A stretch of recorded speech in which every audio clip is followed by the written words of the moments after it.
ಕಾಂಗ್ರೆಸ್ ಸರ್ಕಾರ ಪಾಪರ್ ಆಗಿದೆ. ಸಂಬಳ ಕೊಡೋದಕ್ಕೆ ಹಣ ಇಲ್ಲ.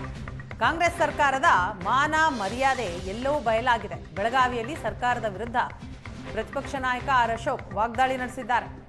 ಇದು ತುಘಲಕ್ ಸರ್ಕಾರ. ಈ ಸರ್ಕಾರದ ಮೇಲೆ ಜನರಿಗೆ ಬೇಸರ ಇದೆ. ಸರ್ಕಾರದಲ್ಲಿ ಹಣ ಇಲ್ಲ, ಇನ್ನೊಂದು ಕಡೆ ತೆರಿಗೆ ಮೇಲೆ ತೆರಿಗೆ. ನಾಗರಿಕರಿಗೆ ಸಿಗಬೇಕಾದಂತಹ ಮೂಲ ಸೌಕರ್ಯಗಳು ಕೂಡ ಸಿಗ್ತಾ ಇಲ್ಲ ಅಂತ ಆಕ್ರೋಶ ವ್ಯಕ್ತಪಡಿಸಿದ್ರು ಆರ್ ಅಶೋಕ್. ಪಾಪರ್ ಆಗಿದೆ, ಹಣ ಇಲ್ಲ,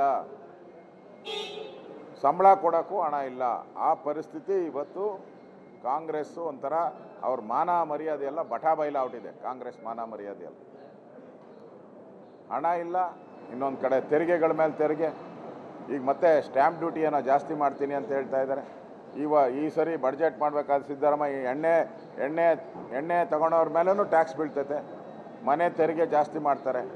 ಅಂದರೆ ಈ ಸರ್ಕಾರ ಒಂದು ಕಡೆ ತೆರಿಗೆ ಹಾಕೋವಂಥದ್ದು, ಇಲ್ಲಿ ನಾಗರಿಕರಿಗೆ ಕೊಡಬೇಕಾಗಿರೋವಂಥ ಸವಲತ್ತುಗಳಿಗೆ ಕತ್ತರಿ ಹಾಕಿ, ಇದು ಒಂಥರ ತೊಗಲಕ್ ಸರ್ಕಾರ. ಇದರಿಂದ ರಾಜ್ಯದ ಜನ ಬೇಸರ ಆಗಿದ್ದಾರೆ.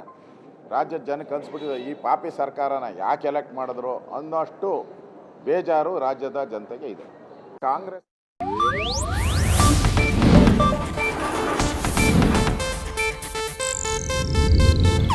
ಇದು ಏಷ್ಯಾನೆಟ್ ನ್ಯೂಸ್ ನೆಟ್ವರ್ಕ್ ಪ್ರಸ್ತುತಿ.